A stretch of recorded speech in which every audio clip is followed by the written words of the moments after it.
Welcome to the Science Salon podcast. I'm your host, Michael Shermer. We post these conversations on average once a week as part of the larger mission of the Skeptic Society and Skeptic Magazine. We are a 501c3 nonprofit educational organization devoted to promoting science and reason. And as such, as a nonprofit, we appreciate your support any way you can, in any amount you can. Through the usual sources at skeptic.com/donate, you can use PayPal or Patreon. Donate monthly or just once a year. You can do it by our own site at Shop Skeptic, and or by check, or even just phone us up and give us your credit card number. That would be great.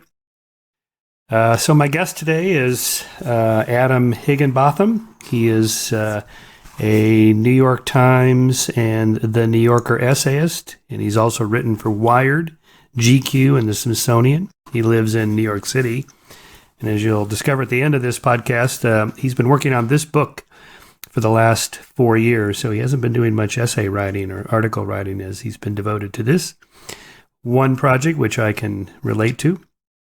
The book is called Midnight in Chernobyl, the Untold Story of the World's Greatest Nuclear Disaster.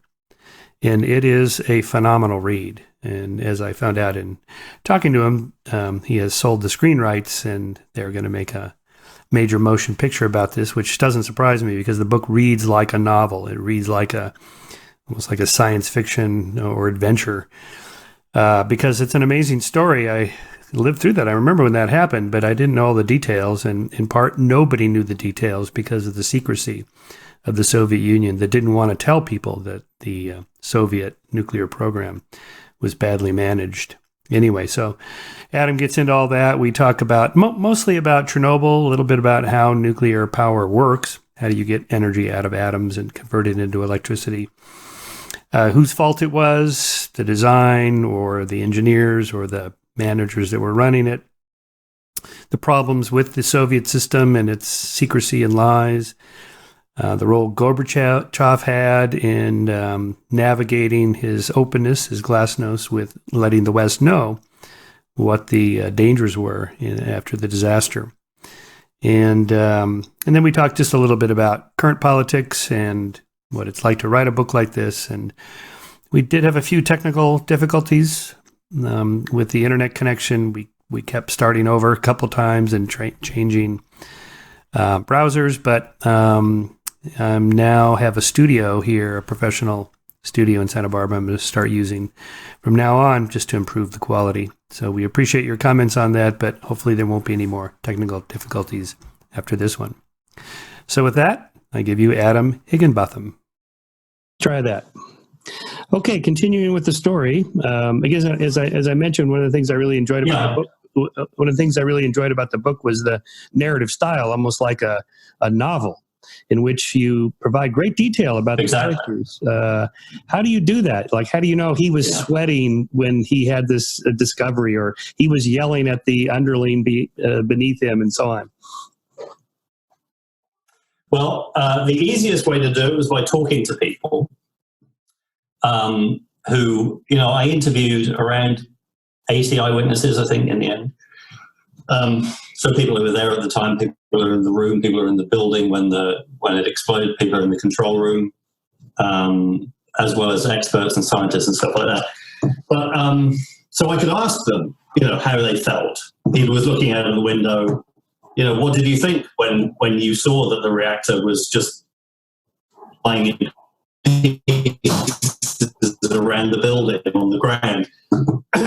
Were you afraid? No, I wasn't afraid, but I did think to myself, I'm so young and it's all over, And so that's how a lot of that stuff gets there. But then there's also this enormous wealth of material in kind of both published and unpublished memoirs. So I had access to a lot of that stuff.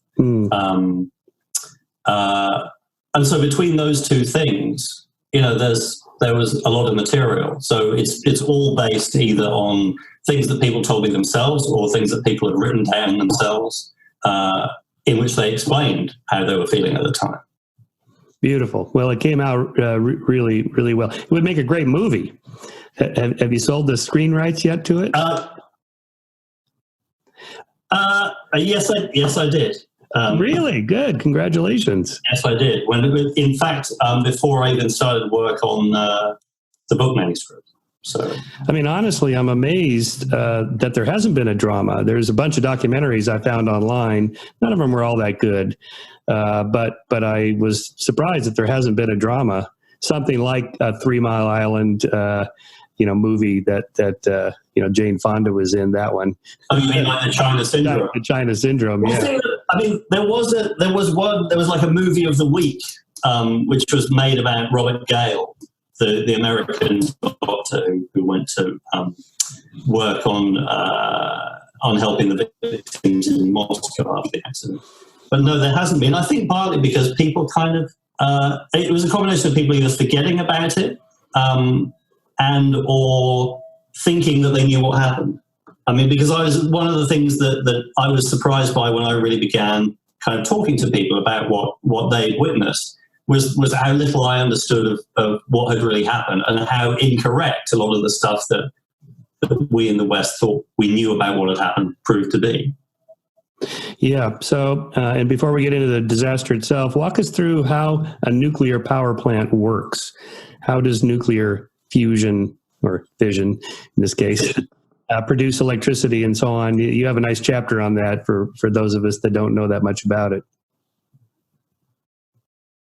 Well, I mean, it works really in a similar way to any other power station. I mean, the nuclear fuel produces the heat that turns water into steam, and then the steam turns a turbine, and the turbine generates electricity. I mean, in principle, a nuclear power station is really no different from, a coal-fired power station.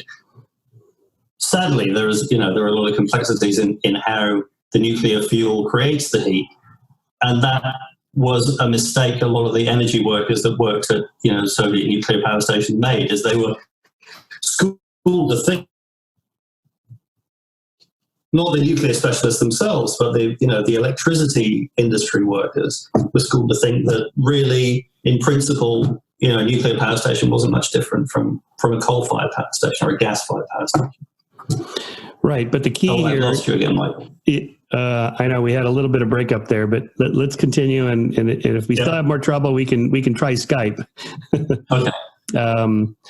But the key here to understanding how nuclear power stations work and why there was a disaster is there's this delicate balance where you have to have the fuel rods divided up by these graphite barriers to regulate the release of the energy from the atoms.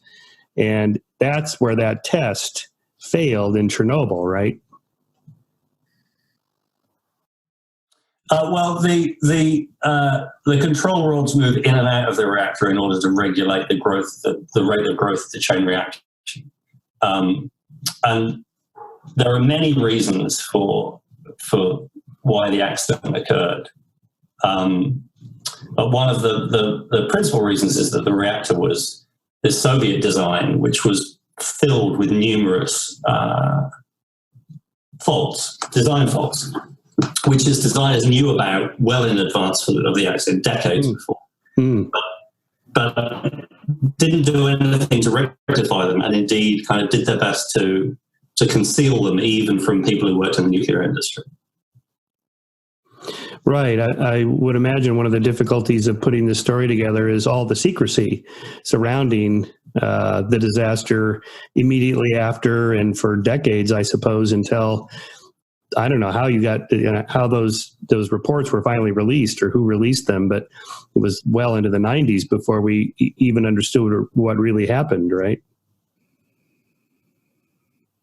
Right, because initially what happened is that the very designers of the reactor, who were the people who knew, that they built this thing that had a lot of problems with it, they were the people who were put in charge of supervising the production of a report into what had gone wrong.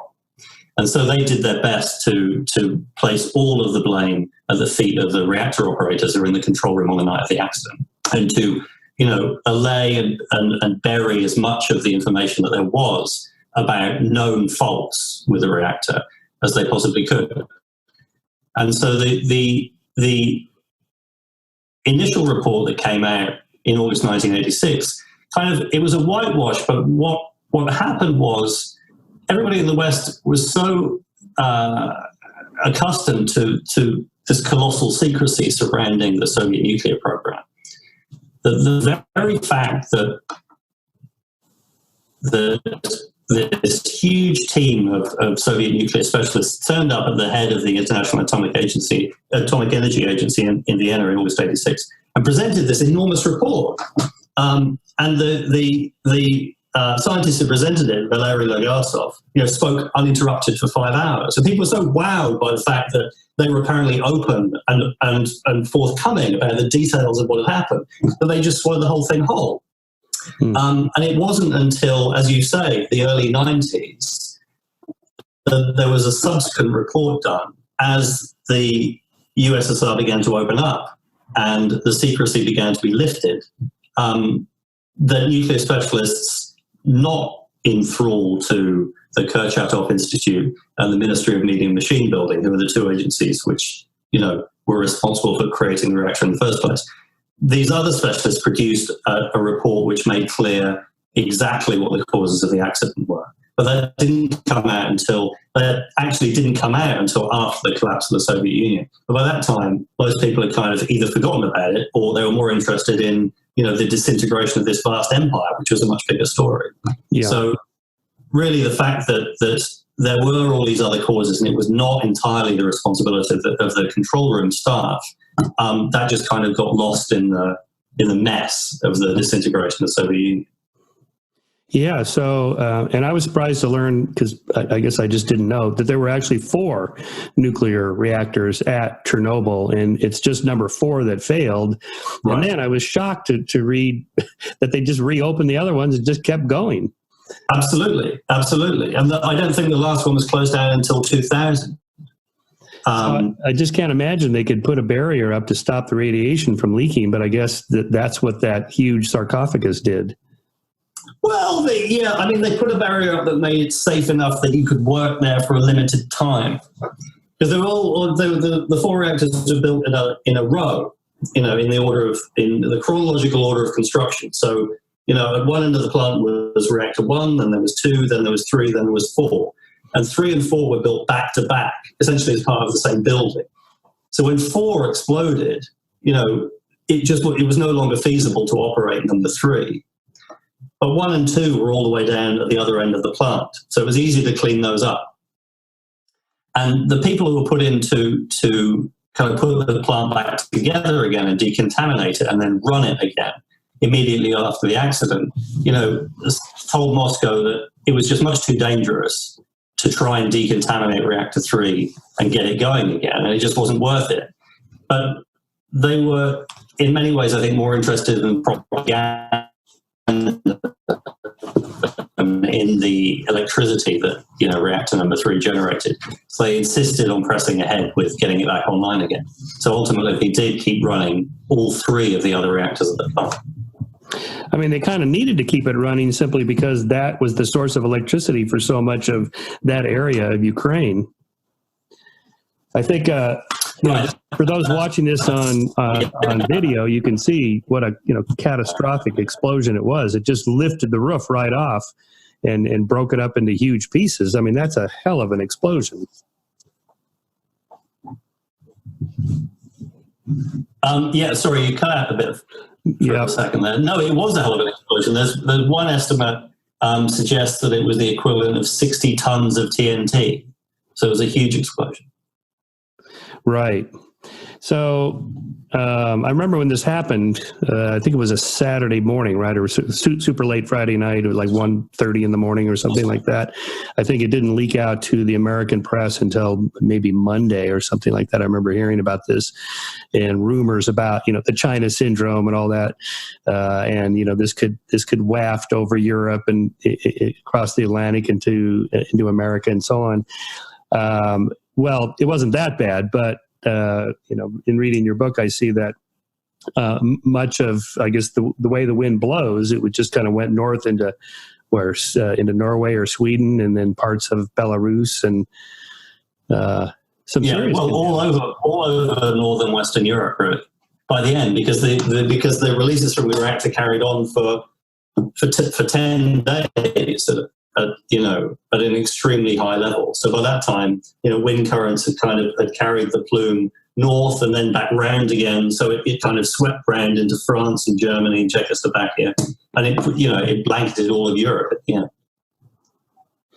Right. So, and that made, and you talk about the tensions between the West and the East, still in the midst of the Cold War here, where, of course, European leaders want to know, should we be worried?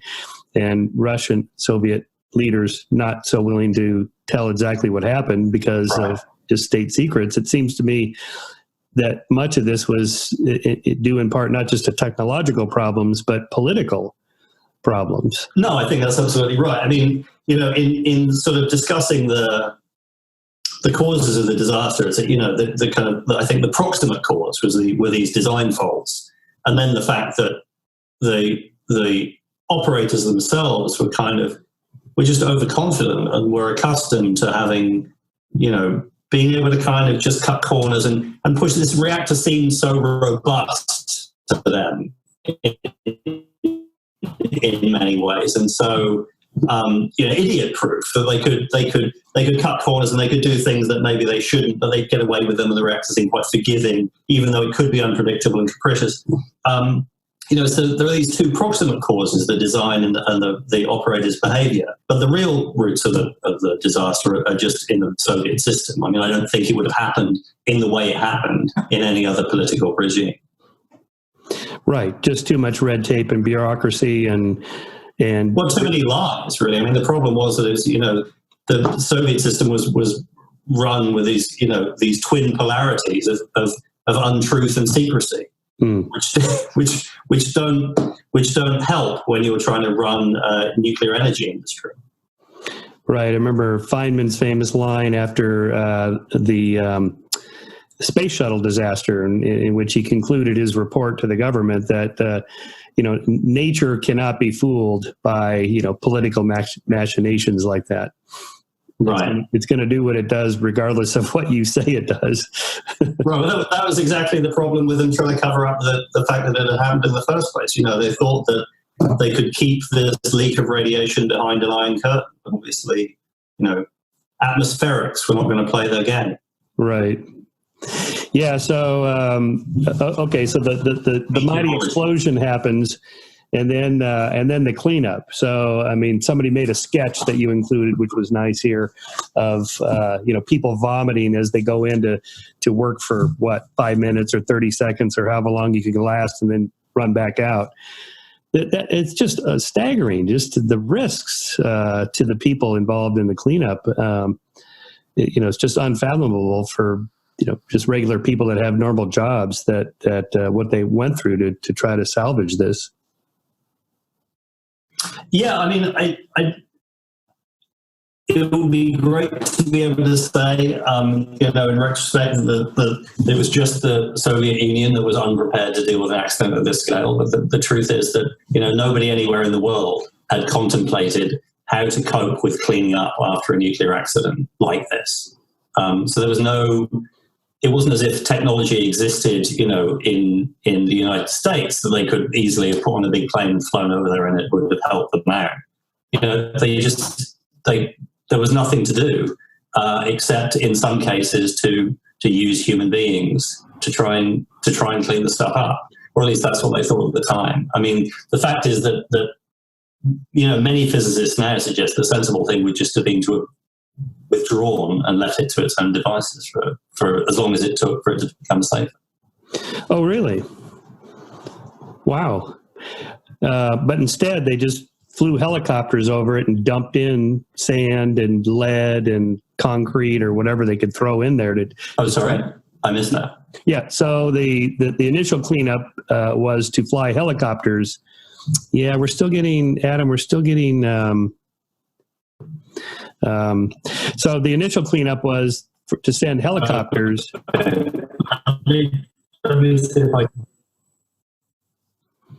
Yeah. Can you hear me? Yeah, I can hear you. Yeah, I can hear you. So the initial cleanup was... Okay, sorry. Yeah. So the initial cleanup was to send helicopters in and just dump as much stuff as they could into the hole maw of radioactivity there and just try to bury it? Like what were they throwing in there? Like big chunks of lead and sand and concrete? Well, the initial problem they had was that the reactor caught fire, because the reactor was built, principally of graphite. And in the instant of the explosion, the graphite caught fire. And there were, there was 1,500 tons of graphite in this reactor, which their initial estimates suggested could burn on for more than 2 months if it was just left on its own. Wow. And this was graphite that was in as part of the core of a giant nuclear reactor, which had already been in operation for almost 3 years. So all of the graphite was colossally radioactive. So the longer it burned, the more radionuclides would continue to roil into the atmosphere. So the first thing they had to do was to try and put the fire out. But of course, this was a fire unlike any fire anybody had ever attempted to put out before, and they were initially flummoxed by how they might be able to do that. So in the end, what they decided was that they would use things they had immediately on hand, of which sand was they had the greatest volume of. So they began dropping sand, then they began dropping boron, which would quell the nuclear chain reaction in whatever nuclear fuel remained working within the reactor. And then they dropped lead as well in an attempt to bring the overall temperature of the molten nuclear fuel down. And clay in an attempt to kind of put a seal over the top of the reactor and prevent smoke and other nuclear radionuclides cleanup. That was like they were just trying to stop the fire and cool the whole thing down. And the cleanup came much later, or a little bit later. Right. And the helicopter pilots and whoever was in the helicopter with the pilot, they could only last for a few minutes going in and out because of their radioactivity. Yeah, and their commanding officer, who I interviewed a few times, said that he imposed a radiation limit on his pilots, so that in theory they should not have been subjected to too dangerous a level of radioactivity and receive too large a dose in the time that they were working over the reactor. At the same time, he himself mentioned that many of these pilots went back more times than they were supposed to. Mm-hmm. And in some cases, they have little idea what their real dose was. Wow. Yeah, another one of the stunning photographs you have in here is the little robots that they sent in to clean up the debris on the, I guess, accompanying roofs, or what was remaining of the roof. With this caption, deployed to remove radioactive debris from the roof of Unit 3 in the late summer of 1986, shunting a block of graphite from the reactor core off the edge of the building. When the radiation proved too much for the robots, more than 3,000 men were sent to do the job instead. That's just staggering. That's right. If the robot if the robot because they tolerate it. Yeah, well, this was something I was pretty surprised by when I was doing the research into the book, because people would say, the robots couldn't cope with the radiation, and I thought, well, wait, really, how is a robot affected by radiation? But it turns out that that semiconductors cannot survive in high gamma radiation fields very long, and they just get burned out. So that's what, to some of the robots, that's what happened. Other robots were stopped by kind of more immediate physical problems, because they would just get stuck in debris, or there were these abandoned fire hoses that were stuck in formerly melted bitumen. There were kind of blocks of graphite in the way, and so some of the robots got jammed up and couldn't move, and other ones that their brains got fried. But in the end, they decided that because they had this, as with many things in the Soviet Union, they had these kind of artificially imposed deadlines. They said, we've got to clear these roofs before we can finish the sarcophagus. So if the robots won't work, then we'll have to send soldiers in to do it. I mean, but the fact is that a separate technical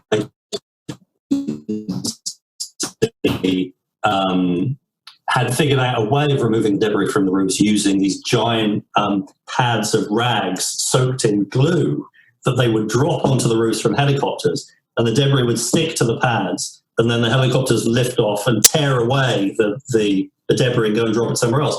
But they weren't allowed to use that method, and so they ended up sending in men instead. So there were technological alternatives, but the authorities chose to use men rather than these other kind of slightly more sophisticated, safer methods. And then this picture of the graveyard of trucks and tanks and equipment that they used, it's just radioactive. It's untouchable.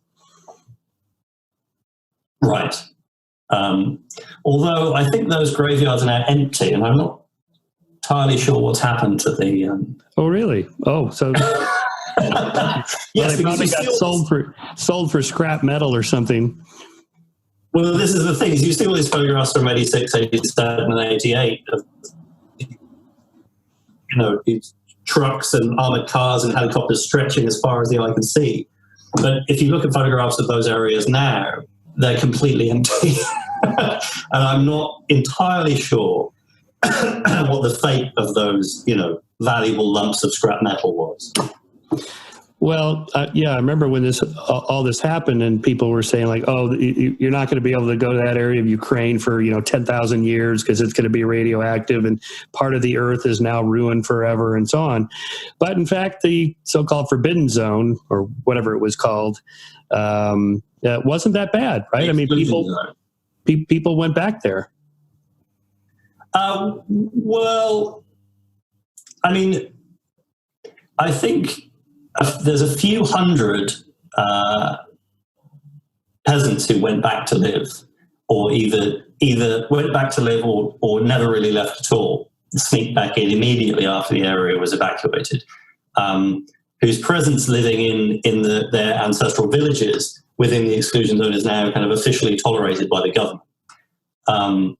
But most of those people are pretty old, and if they were going to be affected by a dangerous environment, it's actuarially they're probably doing okay, because anything that's going to hurt them in the long term, they're going to be dead of old age by the time that's going to affect them. But younger people have not gone back, as far as I know, to live in the zone. There's just these few hundred, old people who grow their own vegetables and brew their own moonshine vodka, and whose ancestors lived in the area for hundreds years. But the area as a whole has not been repopulated. But it has become a very popular tourist destination. Right. So if you go there, you've been there a couple times, right? Oh, I've been there. Yeah, I've been there a lot, actually, over the years. And what are the precautions that you have to take, or how long can you stay there before it's not safe? The town, Pripyat, and the area around the plant, it's not... I'm not sure how dangerous it is. What they like to tell you is that you're going to receive a greater dose of radiation on your plane trip from New York to Kiev than you are on your daily visit to the city of Pripyat. Because 30 years have gone by, and a lot of the radionuclides that remained in the environment have decayed. And although there are these hotspots of radioactivity that you don't want to go messing with, if you stay on the paths that you're confined to, then you'll be fine. You're not taking an external dose of radiation of any kind of significant nature from your surroundings. What is dangerous is the dust. So, on one visit I made to the plant,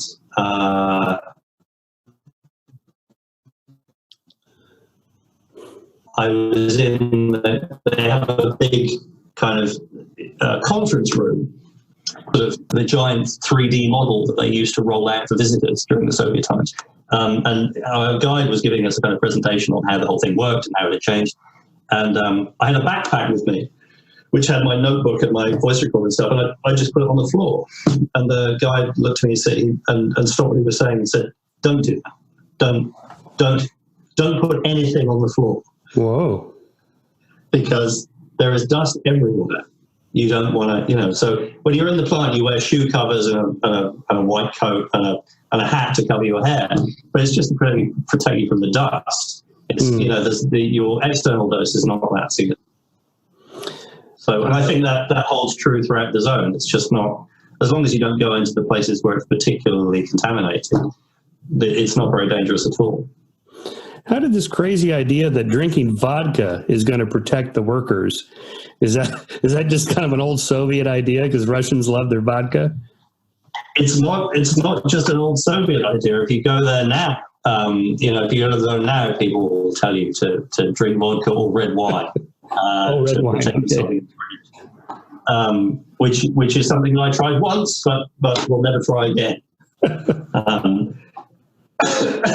But interestingly, I did, as part of the research for the book, I interviewed Tim Jorgensen, who wrote this excellent book about radiation. And I was asking him about this, and he said that actually there is scientific evidence that alcohol is radioprotective in insects.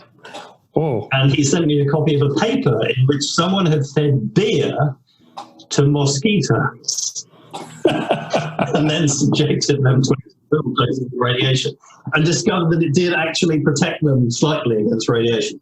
But Tim told me that that in order to get a radioprotective effect in human beings, it would be a trade-off between whether or not you could drink enough alcohol to protect you against radiation before the alcohol itself killed you. That's right. Rotted your liver.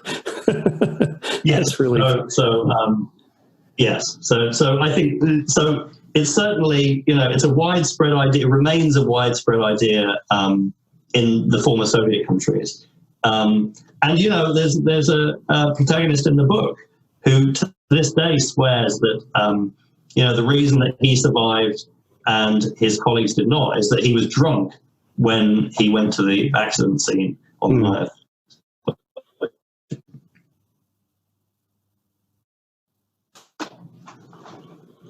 Well, maybe somebody can get a grant to study that in humans.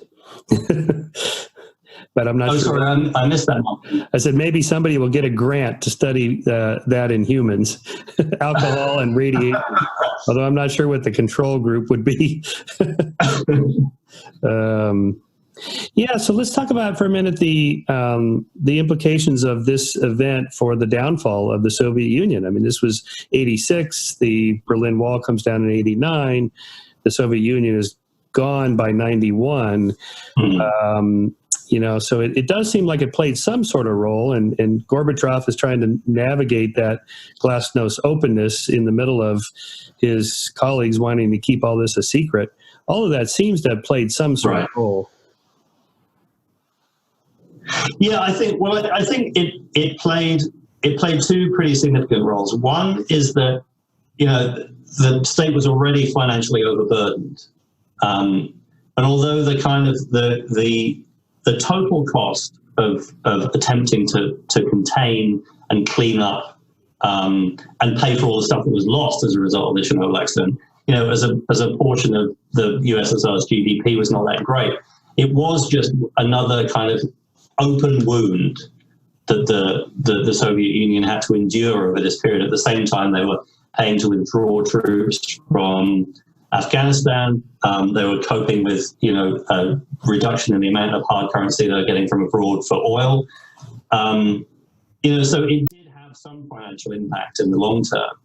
But the other significant effect it had that I think may have been greater was on Gorbachev's approach to perestroika and glasnost, because it seems that it finally convinced him that the entire state system that he had inherited was thoroughly rotten from the inside out. When he discovered exactly how he'd been misled by the kind of the nuclear mandarins, it seems to have encouraged him to plunge on more quickly and more swiftly with the processes of kind of economic and social modernization that he'd initially begun to toy with, before the accident. And in a way, I think that, the reforms that he carried out were really mishandled. They were done in a way that, was never going to work. And I think that's, that effect on Gorbachev's approach may be the more profound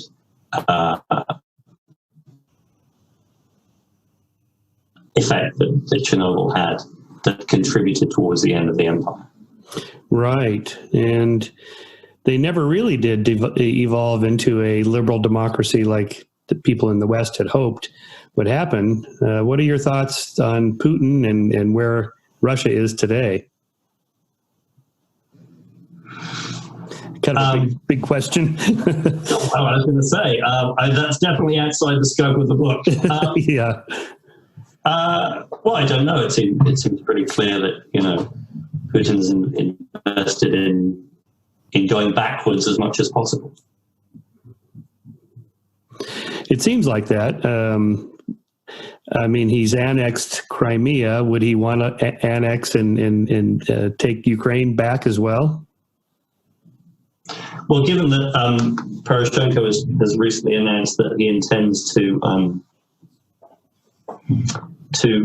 put Ukraine up for entry into the EU if he gets re-elected, that would seem like an unwise choice. Right.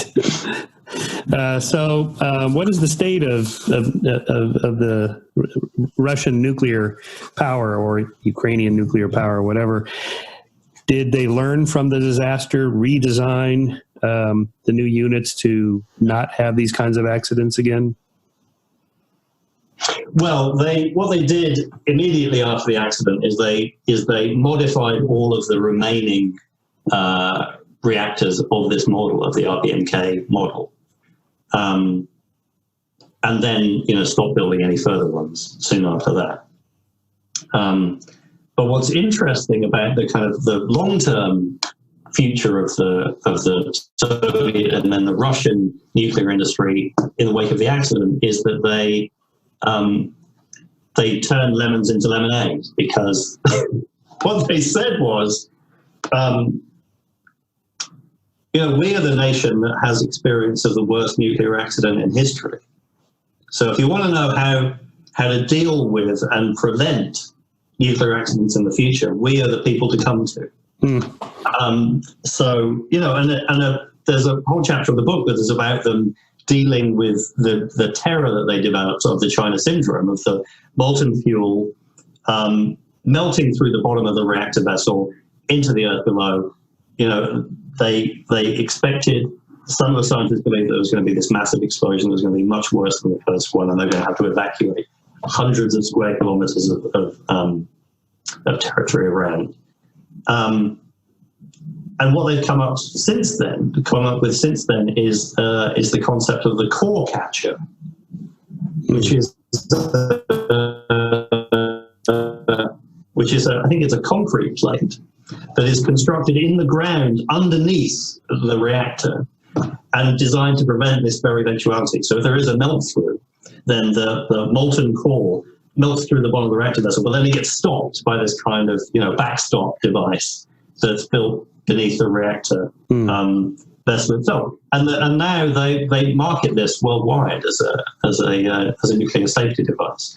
And the guy who's head of the agency that's designed these things, worked on trying to prevent the meltdown in '86. Right. Well, I've always been in favor of nuclear power as the future, because coal power just seems so 19th century. And with the concerns about climate change, that seems to me the only solution, because I don't see wind and solar and geothermal picking up all what coal powered stations can do. It seems like nuclear is the way to go. But there's something about nuclear energy that your book really touches on. Is you can't see it, smell it, taste it. It's like this invisible toxic poison that just intuitively feels wrong. And of course, when you discuss these these issues with people. Yeah. Chernobyl and Fukushima, this is the future of nuclear power. What are your thoughts on those issues? Well, it's difficult because you're right. I think it's a very emotional issue for exactly the reasons you described. The concept of radiation in itself is terrifying. On the other hand, if you look statistically at the safety of nuclear power, it's safer than all other forms of energy, including wind. Like more people fall off wind turbines in an average year, or in over a 20-year period, than have, according to some sources, been killed by the Chernobyl accident. And that's great, and I'm pretty convinced by this. As you say, it seems like it is, in theory, especially using fourth generation reactors, it's a clean and much safer form of energy generation than it used to be, and than all kinds of fossil fuel. But what these analyses with the statistics leave out is that when there is an accident, a man falls off a wind turbine and he's dead. And that finishes there and then on that day, But if there's a nuclear accident and somebody dies, then that's fine. But what about, so when somebody dies on that day, but what about 1,000 years in the immediate environs of the reactor after that? Right. I mean, so the statistical analyses don't really show the full picture, I don't think. It's like if you think of the area that's uninhabitable around the Chernobyl reactor, and the areas that are uninhabitable around the Fukushima reactor, this is just two accidents. Right. But Fukushima is very different from Chernobyl in as much as the problem was really the aftermath of the tidal waves that swamped it, not the failure of the reactor itself as much, right? Right. Well, that's true, but it was nonetheless in the design of there was a failure of the design in the plant. Right. So I think that my concern would be that this is a kind of, it's an inherently complex technology, and there are always going to be accidents. And it's whether or not those accidents take place within manageable and reasonable limits, and whether those risks are ones that we're willing to take, I think. Yeah, the problem with, most technologies have to go through a failure stage, lots of failures in order to figure out what not to do, and then you end up with a relatively safe technology, like the airline industry. Right. Say in the 1910s and 20s and 30s, lots and lots of crashes, but then we got much better at figuring out how to design planes that don't crash, and now they're super rare. You can't allow that stage for nuclear power. It's just too risky. To have say 100 failures would be catastrophic. But I think the other problem with it is that the technology we're still using to generate electricity from nuclear power was not originated to generate electricity. It was generated to create the fuel to build atom weapons.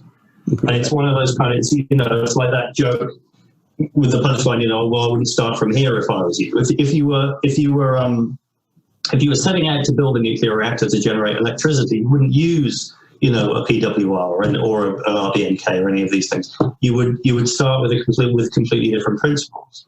And so really, I think, if we're going to do it, we've got to start from these fourth generation reactors that we have now. The problem is we've got, people's memories of all of these accidents and the concrete reality of all of these accidents and their consequences going back to, the early 50s. Your book is so good that when the movie comes out, I'm afraid it's going to set us back. Because people are just going to watch this and go, oh my God, no more nuclear power ever of any kind. But we'll see. Sorry, you dropped out again. Yep. Yeah. But I think that, I really do think that, having said all of that, I think that this was, Chernobyl was a one-off event. And, it's hard to imagine anything like this ever happening again, which is part of the reason it's such a, it's a story that really grips people's imagination, because, it's unlike any other accident, it's unlike any other historical event. I'd actually like to go there. I mean, when you see some of those documentaries where they send film crews in, it's almost like visiting the set of an apocalyptic film with like that giant Ferris wheel and the empty classrooms with a few scattered children's toys and broken glass, and it must be kind of spooky to walk around there. For a long time when I went there, I only went there in the winter.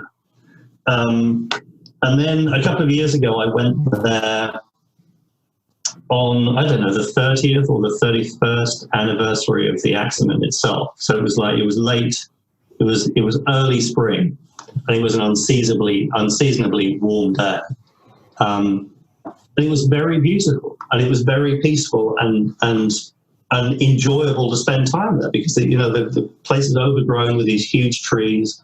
There's kind of, there's poplar dander sort of dancing in the breeze. The birds are singing. But I was there with a guide to the zone, which you have to have whenever you go there. It's a government mandated thing, and my translator and fixer. And so the three of us were wandering around, and it was really quite wonderful. But then, for some reason, I took a turn into a square. And my companions turned right and I turned left. And for about 10 minutes, I found myself standing completely alone in the middle of this deserted courtyard between apartment buildings. It was overgrown with these huge trees. And my companions were probably, like 500 meters away somewhere. But I couldn't hear them, I couldn't see them, and I was overwhelmed with the sense of what it would be like to be the last man on Earth standing in this deserted city. And it was that I found really quite frightening, and I could not wait to get back to my friends quickly enough. So that I found quite spooky, but I think, it was remarkable because it was such a beautiful day. Right. That's a great image you just painted there. I recall one of the episodes of that History Channel series. It was like the Earth Without Man or something like that. It's the premise was that if you removed all... Oh, yeah, the world without us. The world without us, yeah. If you removed all humans, how long would it take for nature to come roaring back? I think the first episode was what would happen in New York City if there weren't all those pumps pumping the water out of the sewer system and so on, and maintaining the bridges. And the whole thing would fall apart pretty quickly. But I think one of the episodes was in Chernobyl to show how much nature had come back.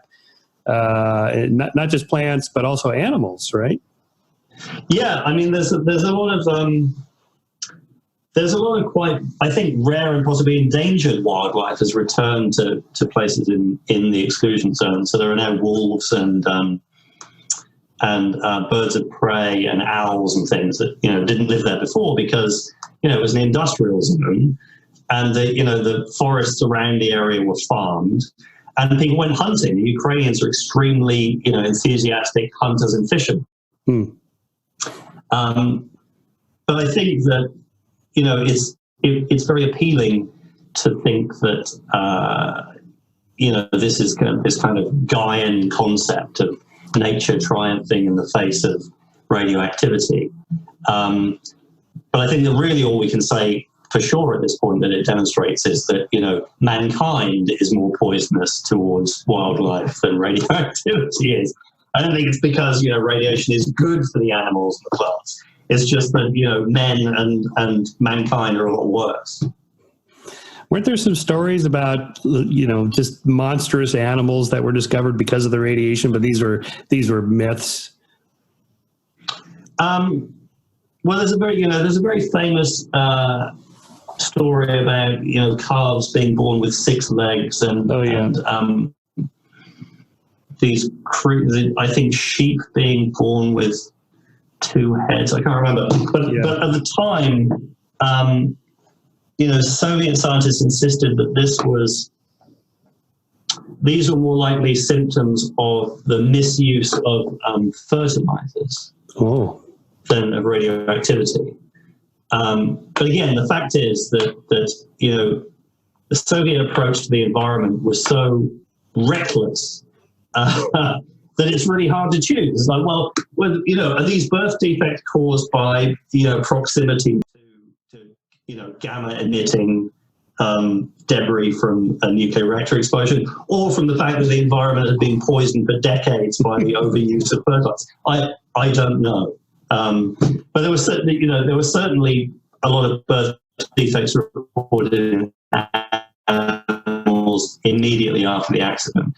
And the other thing that you often see pictures of are these giant carp that grow in the cooling pond in the reservoir near the station.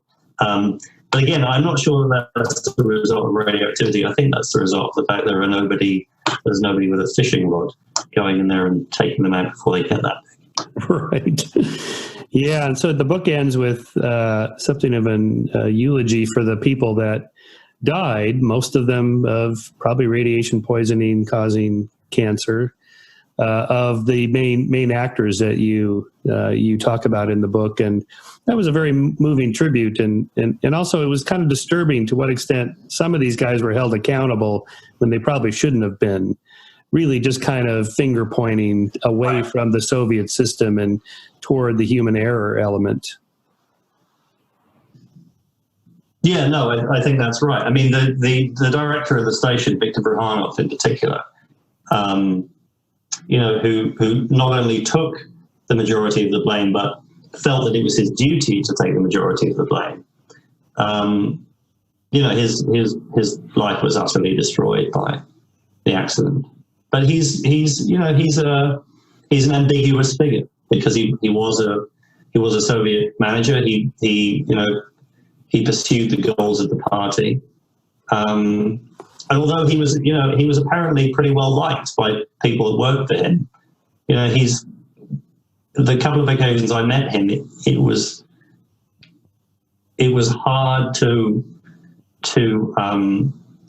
see that he wasn't in some respects, still an apparatchik in some part of his mind. Right. Such a different political system. It's hard for us to understand, the mindset of some of these characters. Exactly.